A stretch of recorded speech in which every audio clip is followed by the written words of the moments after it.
Good morning. Good morning. Hello. Good morning. Yun, that's better. Para good ang morning. How you guys here? I hope you guys are having a great time. We had an amazing time of worship. You guys appreciate that so much. Can you just give a Lord a round of praise for that?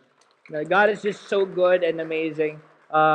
We didn't have a bumper video simply because we are starting local series. Of course, that is true to our heart and true to the theme of where we are, or true to the context of who we are and where we are as a church. We're going to jumpstart a 2 Sunday local series entitled Follow and Pass.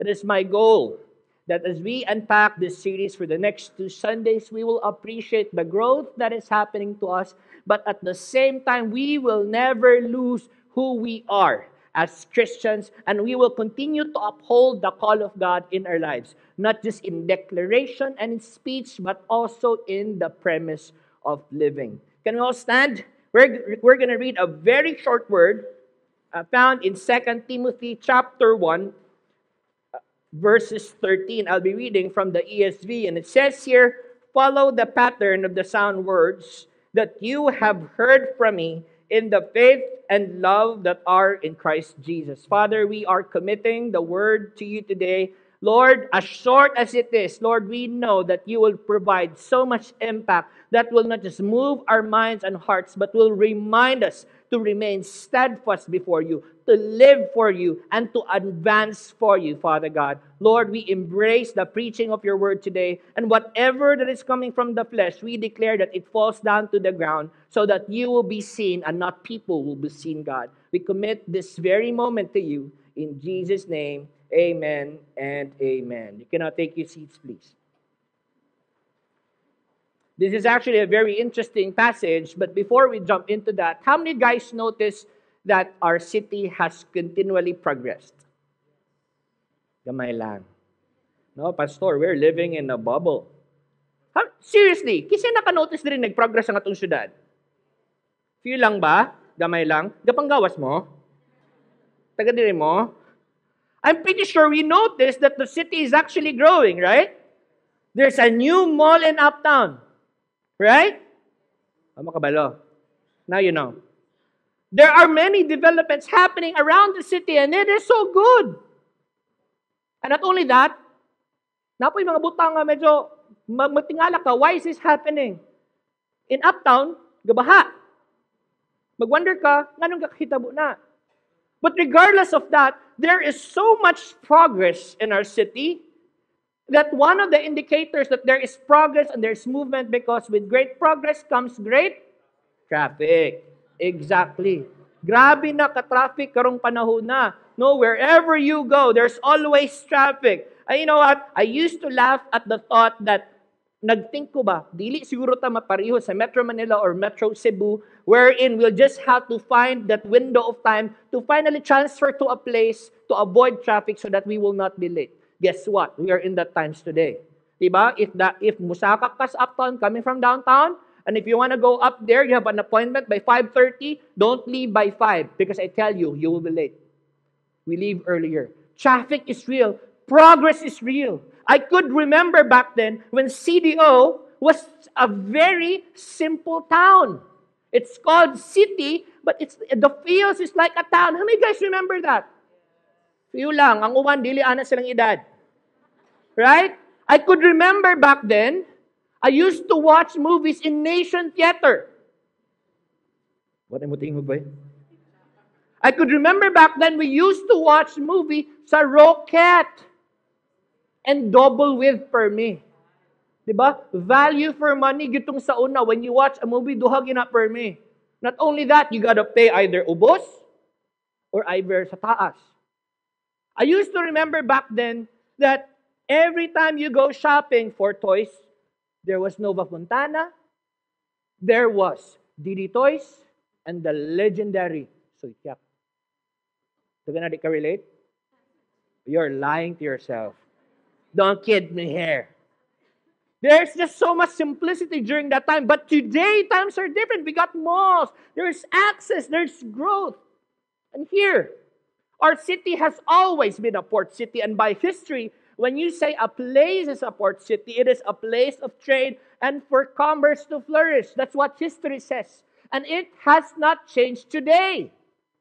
Our city is still a city of trade and of commerce. Our ports are getting bigger. Influx of people are coming in. Movement of resources are actually taking place. We are not only blessing Mindanao, we're blessing the Visayas, and we're blessing some parts of Luzon. This city plays a crucial role. How many guys like that? No. Ako lang ba'y Cagayanon diri nga proud kay ko sa Cagayan? Progress is real. And it's just a nice thing to know and to witness that our city is taking part in helping different cities in this nation. But here's the reality. Did you know that every time there is also growth, comes an influx of people and people bringing in culture, knowledge, experience, and philosophies in life. That is basically what we are witnessing here today. Nagkadako ang Cagayan, nagkadaghan po ang mga tao, nagka-diverse ang dialect, nagka-diverse ang atong premise of understanding of things, but not only that, unique na po ang atong culture. We cannot really fully say today, inani magyud ang Cagayanon, because if you're gonna ask me, I'm starting to get confused. Who is really the Cagayanon? The one who eats sisig? The one who eats sinuglaw? The one who, unsa na siya? Kanang, who uses tabon-tabon sa ilang kinilaw? Kailan magtabon-tabon? Unsa in English sa tabon-tabon? Cover. Smart people, ah! Like this. Saan ko ato na? Was supposed to crack it. Cover. Sakto nga naman. Diba? There's always a culture that we embrace and we understood of who we really are. But today, because of change and diversity, it's so difficult to determine who we really are as Cagayanons. Sa una, magbaklay ka, you get to hear, bisdak yun. Here and there. Karon different na. Naanay mag-Ilonggo, naanay mag-in-English, naanay mag-Tinagalog, naapoy mag-Bishlish. You know, like I'm going to Kugon Market ba? Pinahana na. Times have changed. People started to come. Culture has changed as well. And that is a good thing. But here now, if we are not careful, the growth of society can determine the patterns of society as well. The philosophies of the time can not only shape the current generation, it can affect the established or existing generation. But at the same time, if we're not careful, growth can steer us away from God. Growth is good. Patterns are amazing. If, and only if, it is in line to the statutes and the standards of God. Coming from the word that we have read a while ago, it is just so amazing that the Apostle Paul started to write to different churches during his time. And as Paul did ministry, as he moved from one place to another, he encouraged the believers, but not only that, he kept on writing to remind them of the essentials of the faith and to remain steadfast before God. That was an amazing work of Paul. Paul also knew that with every city came uniqueness. With every city came culture. With every city came their practices. Good, bad, pagan, whatever, naging mga practices. Paul saw that. Paul saw the effects of a growing city too. It was one thing to see what was established, but it was also another to see a culture that is being brewed, becoming new and better because of the influx and the coming in of people. With trade and commerce came growth in knowledge and the change of philosophies of man in a particular city. This was obvious, but at the same time, this placed Paul in a premise of asking the question to his protege, Timothy, are you following the patterns that are set before you? Just to be clear to all of us, this is a concern not just for Timothy or for the believers, but this was a concern for the leaders during those times. Because many churches were conforming to the patterns of the world. Many churches were compromising. They were believers of Christ today, and they were pagan practitioners tomorrow. They were actually worshiping the Lord in the temple, but they were sleeping with their relatives. There was a degree of truth and there was a degree of compromise that was happening during those times. And the Apostle Paul wanted to remind the leaders, beginning with this young pastor named Timothy, of what is really important and essential. By the way, according to theologians and historians, Timothy happened to be serving as a pastor around the ages of 13 to 17. Some say he's 17 to 20, in his 20s. But the reality is this pastor is a young pastor. And this pastor happens to be leading the church in Ephesus, wherein it's a bustling, growing trade city. People were coming in, commerce here and there, cultures here and there, philosophies here and there. Now, the leader during the time happens to be a young person. Just when you think that David is young, this man is even younger. There was a concern.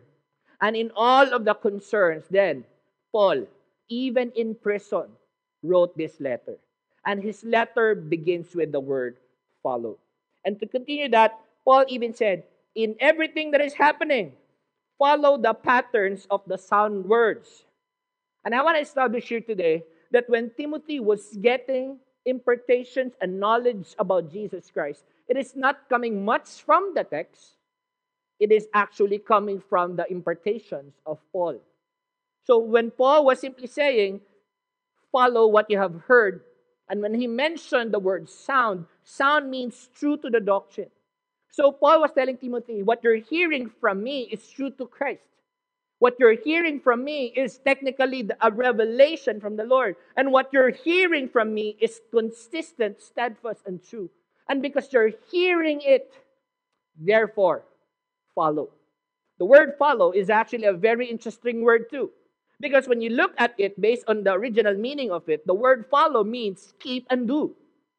Many times when we encounter the word follow, we think that I have to do this. I have to obey this.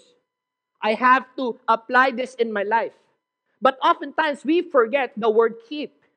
Because it is one thing to do and observe and probably apply in your life. It is another to actually keep it.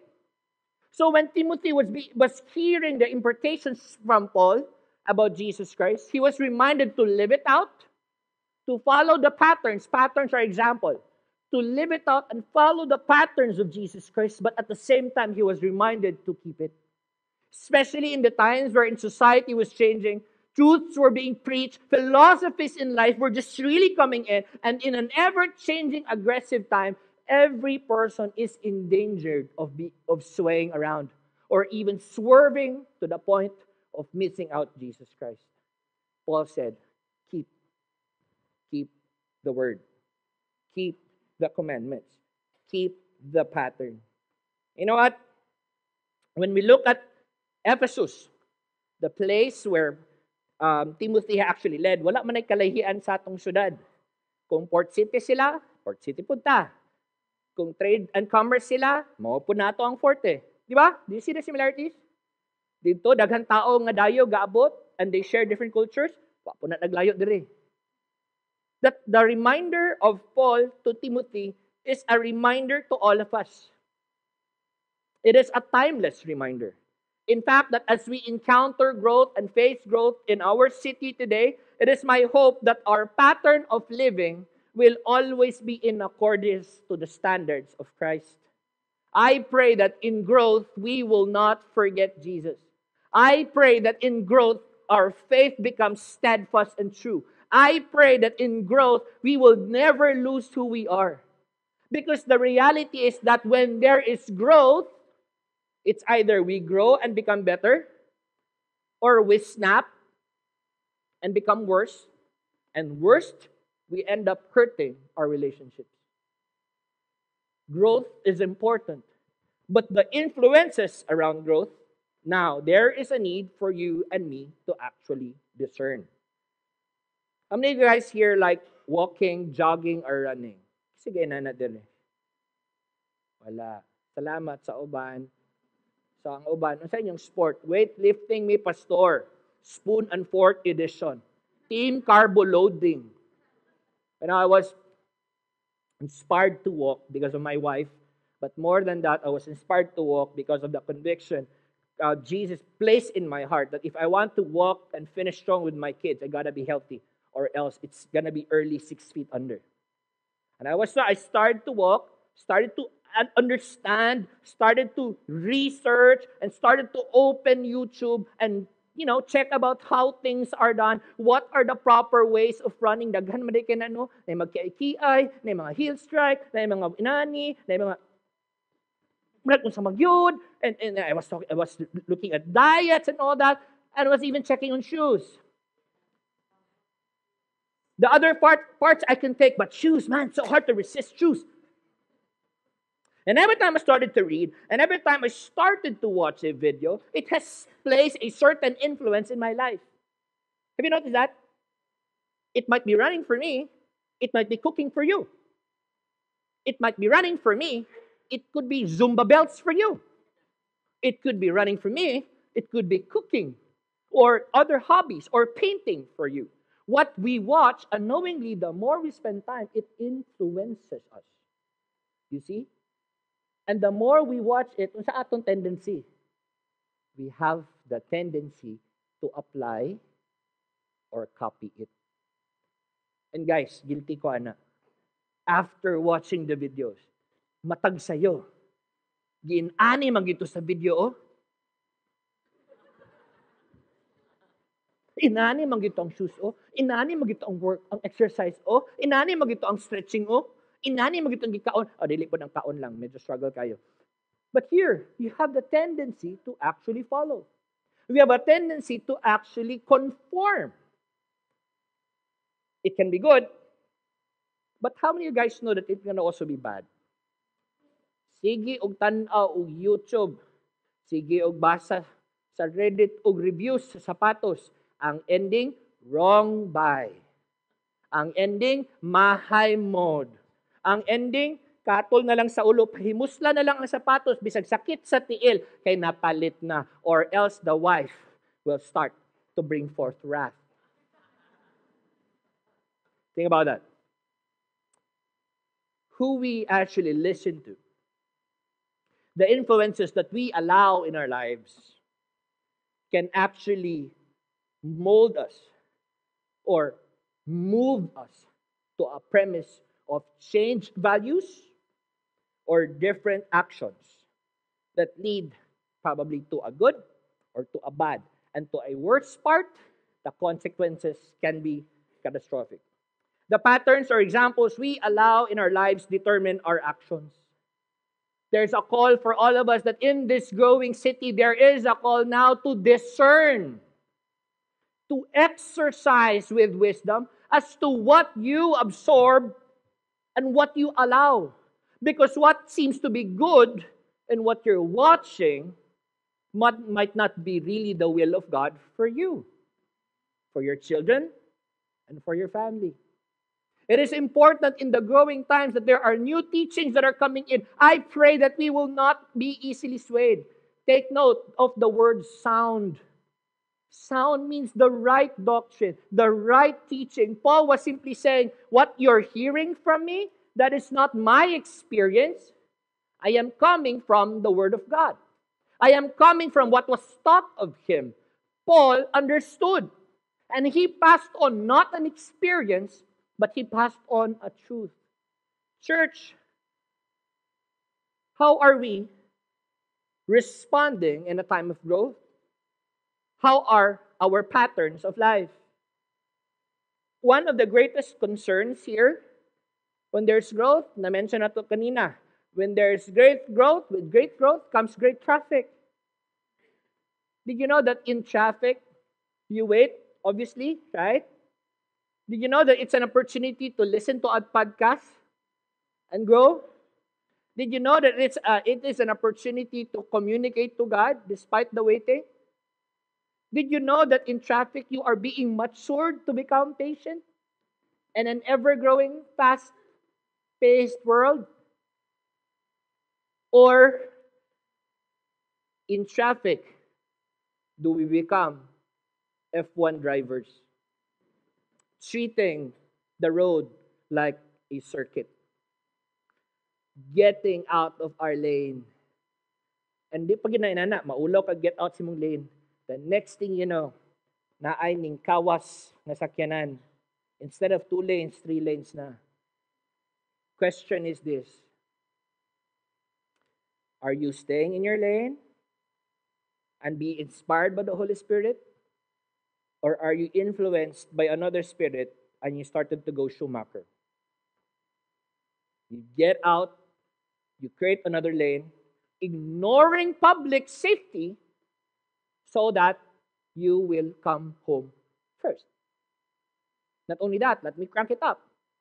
Have you noticed that with growth, the atmosphere of business and work is starting to become competitive? Kasi nakapansin na. Wala. Why competition nga re? There is growth. There is stiff competition. You know what? When you're in a trade city like ours, competition is not just done in the local scene. It goes on a national level. It even goes international, especially if your work is outsourcing. Times are becoming competitive. Question: in a very competitive time, which patterns are you allowing? Or who do you follow? Do we grow in skill and still honor God? Do we get better, we get mentored, and be grounded in His words? Handle our business right? Respond well in a time of pressure? Or we'd go to the world's popular route of gossiping, crabbing, just to get up to the highest position of the ladder. Who are we? And which patterns are we following? Church, I pray that as believers of Christ, our patterns is the standards of God. It is my hope that as this growth we are witnessing is unfolding before our eyes, we will not lose our identity before God. As competition is getting so stiff and you get to be rubbing with elbows with other institutions, giants upon the land, you will not forget your place before God and still honor Him. You will choose to wait on God and still fix your eyes on Him. Because oftentimes when things are becoming so fast and times are ever changing, we have the tendency to not follow or even forget the patterns of Christ. Then we start to create our own pattern. Kumusta ta in the premise of growth? Kamusta ta when society is ever changing right now? Is Jesus seen in us? Or are we being seen in this time? Si Jesus ba ang gakapansin and His patterns and His standards? Or kita ang gakapansin that in reality, it is flawed? You know, the reality of growth, it exposes people. Growth exposes organizations. Growth even exposes a church. And growth is good. Everybody say that. Growth is good. If you are here and you're not believing for growth, let's talk about it. But it's really good. Here, how do we respond to the growth? Kamusta ang atong character? Kamusta ang atong skill? Ga-honor pa ba gihapon ta kay Lord? Because oftentimes, when growth is happening, when pressure is happening, when things are exploding, we are actually being placed in a premise of pressure. When it is squeezed or when we are being squeezed, who does come out?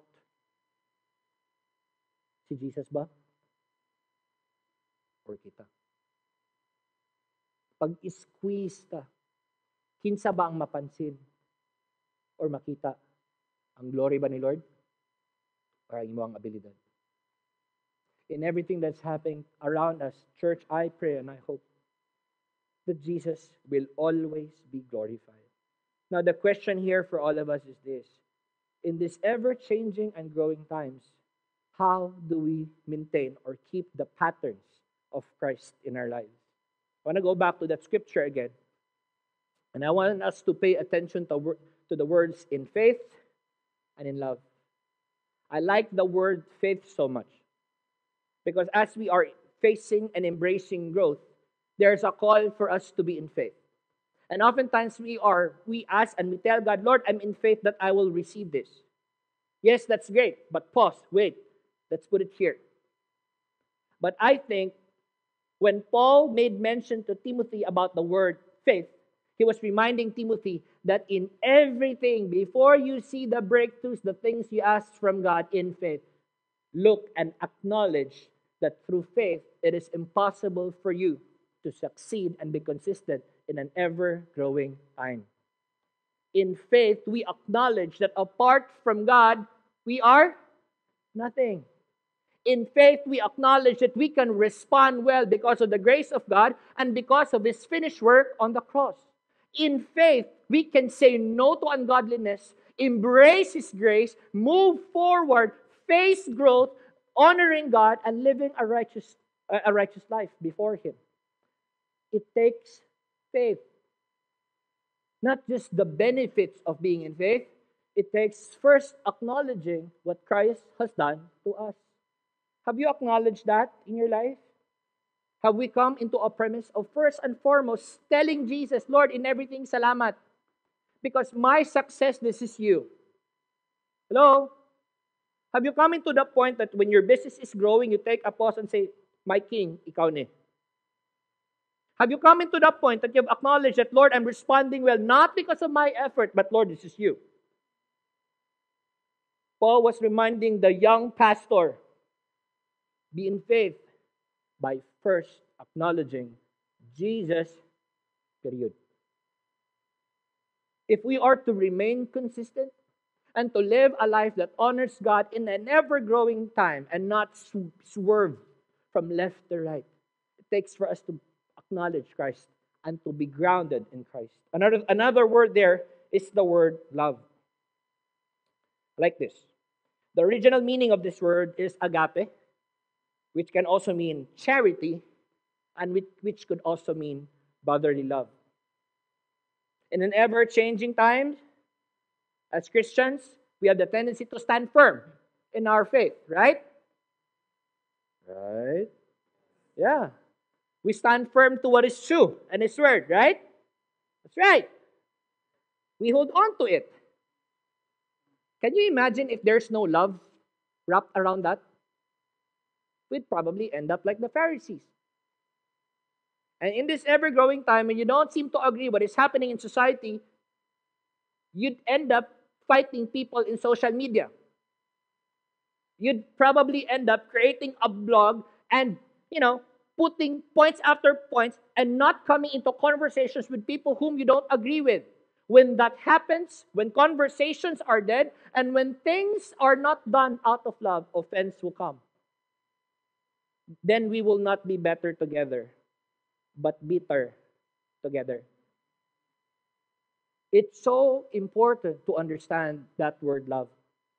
Brotherly love will propel us to not just understand the times, but to be patient with the people in the times. Di pa? I hope wala pa ta mo abot ani nga point, no? Kanang ga-drive mo, gikatan mo. Kasi naka-experience na.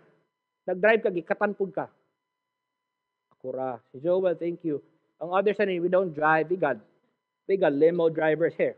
Got chauffeurs. Kasi, di ba naka-experience na nakatanta?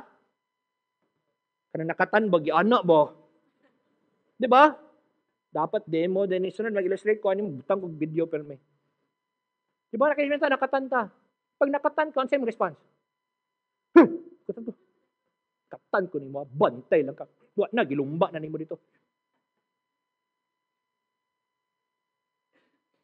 We get to experience that. But sometimes, when there's faith and understanding of the word, and when love is actually working, it will change the way you think about the person gikatan ka. Instead of imong mind, lumba ta, kailan ako? Wala! You could probably say, maybe, that person has an emergency. Maybe, that person nag-rush siya. Kay, na-delay na siya siyang delivery. Maybe, kani nga person, nagsirit-sirit na siya og cut in the midst of traffic because nature is calling him. Lisod sa dito. See? Love causes us to understand. Love causes us to see things in a different lens. Love helps us respond well in an ever-growing city. Do we love? And in everything here, the things that we know, faith and love coming together, it enables you and me to share, to preach, speaking the truth, but always conversing, understanding, and of course, extending grace and patience. Truth and love should always come together. So in everything, Paul was simply saying to Timothy, Dong, kaning imong gilid nga congregation, bata pa mangyog ka, daghan gining challenges. Pero do not forget the patterns, ha? Katong gina-share na ko sa mga about Jesus. Keep it, guard it, do not add anything to it. Dong, ayag i-water down ang scriptures, ha? Ayaw i-adjust ang scripture according to society, ha? Ang society mo adjust the scripture, dong. And as you do that, dong, be in faith. But at the same time, choose to love. Abang batanon, dali usahay kasabot. Ang mga idaran pod. Pero usahay, maglisod magud silang take pod. Pero tungod kay naa may love, naa may brotherly love, messages will get across. Amazing. Amazing. How one scripture, how one part of the letter, a reminder of the Apostle Paul to Timothy, has impacted the young pastor. And I do believe that it has made an impact in many of us today. In an ever-growing city, many of us are called to make an impact too. You can lead, you can share, you can grow your business and shine, you can create opportunities of employment. You are probably entering a business because now the markets are lucrative. But I hope in everything, we will not look at it in the lenses according to the patterns of the world, but we will always look at it at the lenses or the patterns of Christ. Can I call the worship team to be here? To end this. One time, I had a conversation with the twins over certain matters in my life. You know what? When you say conversation, when you have two boys, they just keep on asking you questions. So we were talking about business and life and leadership. And at some point of our conversation, we started to talk about parenting and fatherhood. And of course, we were just conversing and I was just sharing my piece. And out of the blue, one of my kids told me and asked me, Dad, it must be painful for you because you technically don't have a father who modeled it to you. And when he asked me that, you know what? It really got me thinking. Because, diba, oftentimes, you're so used to sharing your story. And sometimes, the Lord sends your very close relationship to knock on and put sense into your head that seemed to be so familiar to it. So familiar to me. But when my son started to ask me that question, it got me thinking, it's really painful.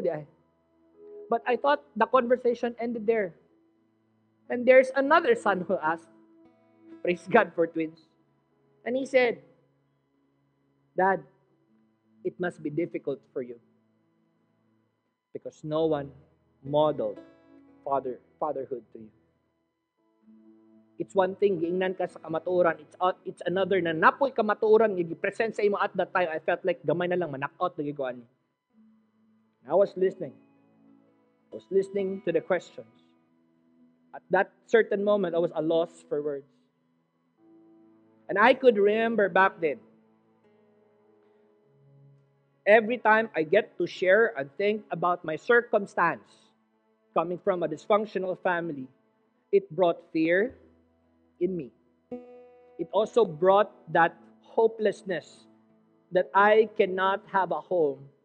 And if I would have a home, it's not going to be a pleasant one. I was so afraid before, to the point that I was involved in many relationships, but the thought of marriage was not even there. Why? Fear. Hopelessness. What a deadly combination.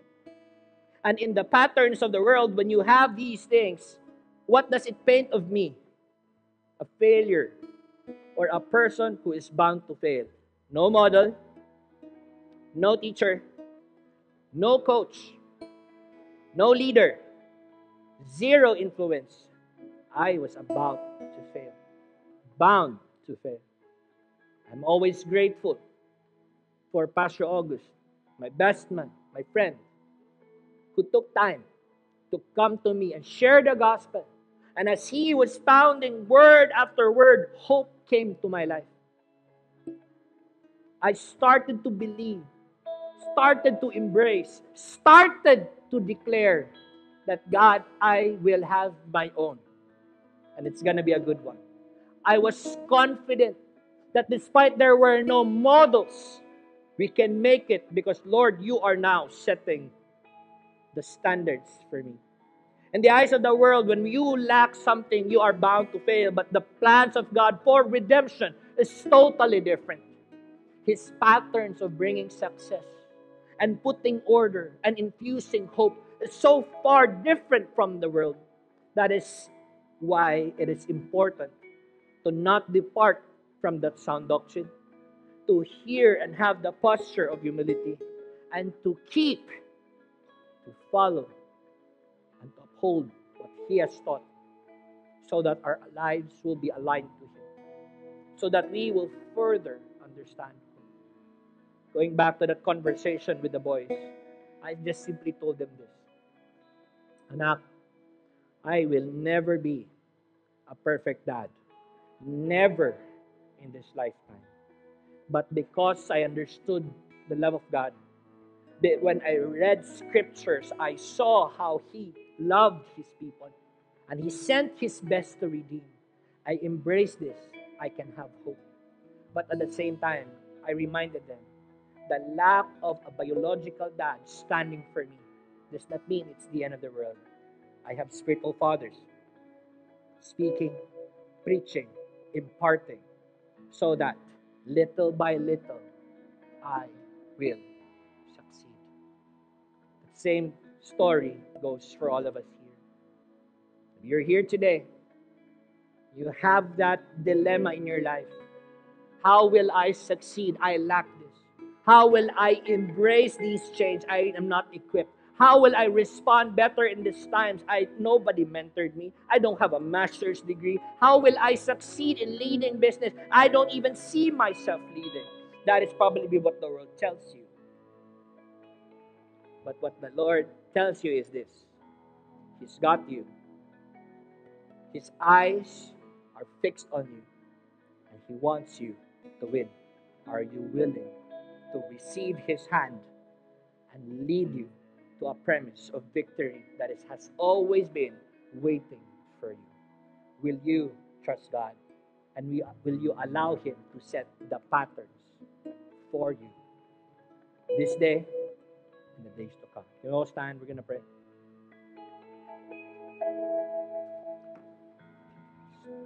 Just feel like praying for a bunch of people here. If you're here today, all hands bowed down, please, all eyes closed.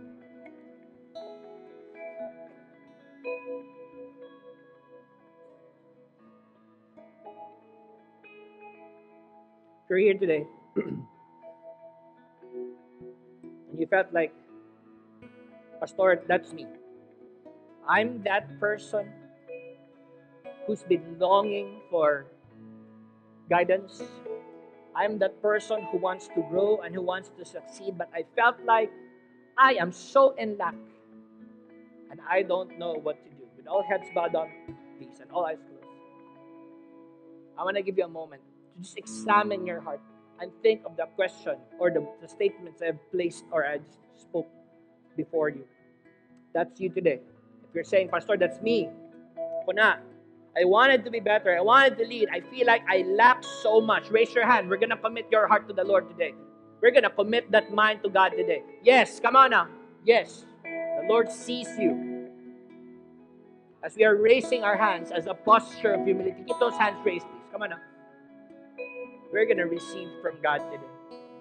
If I was able to receive through His Word and through the power of the Holy Spirit that has convinced me to not just believe and live, it's the same God that will work in you, touch you, mold you, speak life to you, and even the same God who will cancel the lies that you have probably lived in your life.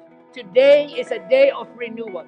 Today is a day of moving forward. Today is a day that we will say, or you will declare, enough is enough. Today, God is building with you. Lord, we are committing every person who's raising their hands today. Lord, whatever the hurts, whatever the inadequacies, Lord God, whatever the lack that they have experienced, Lord, you know. And Lord, we also know for a fact that this world, no matter what we try to do, we will never be filled. Lord, it is only through you that we will be filled. We will be whole, and we will be strong, and we will be healed, and we will have hope, and we will be better. Today, God, I'm committing every brother and sister raising their hands today. Lord, may you heal that broken heart. May you fill that empty tank. May you anoint the broken hands. Lord, may you strengthen the weak backs. May you broaden the shoulders. And may you cause them, Lord God, to rise and be better in these growing times. Father, thank you for your word. Lord, your word delivers. Your word is true. And your word is the standard of living. And Lord, we are committing this church to you. That, Lord, more than we claim your promises, Lord, give us the grace and give us the strength to say no to the patterns of the world and to embrace your pattern, to embrace your truth, and to embrace the understanding that comes before you. Thank you, Jesus, because you are life. Thank you, Lord, that as we are reminded that it is you who brings the growth, may you cause us, Lord God, to always focus on your path. Teach us to be humble and teach us to always follow you this day and even as you return. Thank you, God. We commit our church. We commit every brother and sister that is hurting. We declare healing. We declare grace. We declare hope. We declare strength. In Jesus' name, amen and amen.